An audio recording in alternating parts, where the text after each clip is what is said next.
मालेगावमध्ये सुरू असलेल्या डिझेल टंचाईचा फटका आता कापड उद्योगालाही बसू लागलाय। इंधनाअभावी शेकडो मालवाहू ट्रक जागेवरच थांबलेत आणि त्यामुळे ट्रान्सपोर्ट व्यवस्था पूर्णपणे कोलमडली आहे। मालेगावच्या यंत्रमार्गावर तयार झालेला कापडाचा साठा हा वेळेवर बाहेर पाठवता येत नाहीये, त्यामुळे ट्रान्सपोर्ट मालाचे ढीग आता साचलेत।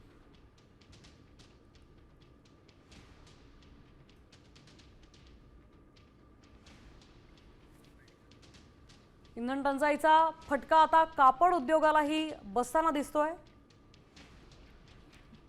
ट्रान्सपोर्टचं जे कापड आहे त्याचे ढीग साठलेले आपल्याला दिसतात। आपले प्रतिनिधी अजय सोनवणे आपल्या सोबत जोडले गेलेत। अजय, आता आपण पाहतोय की इंधनाचा फटका हा प्रत्येकालाच बसत होता, मात्र आता कापड उद्योगालाही हा फटका बसताना दिसतोय।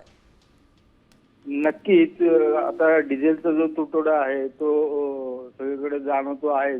त्यातही रोज डिझेलच्या किमतींमध्ये वाढ होती, त्यामुळे ट्रान्सपोर्ट जे चालक जे आहे ते भाडं वाढवून मागतात, मात्र ते शक्य होत नसल्यामुळे त्यातही अडचणी। आणि हा जो माल आहे हा राजस्थान, बालोतरा या संपूर्ण या ठिकाणी प्रोसेसिंगला मालेगाव मधून जो कापड तयार होतो तो जात असतो।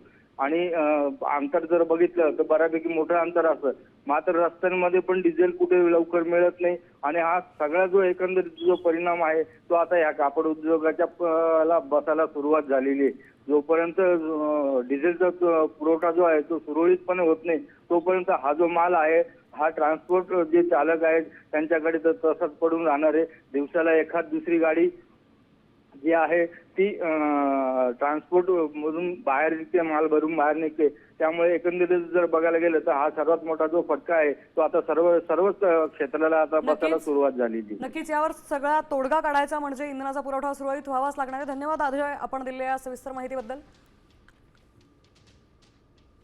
इंधन टंचाईचा फटका आता कापड उद्योगालाही आपल्याला बसताना दिसतोय। ढीगच्या ढीग इथे कापडाचे ट्रान्सपोर्ट अभावी साचलेले दिसतात।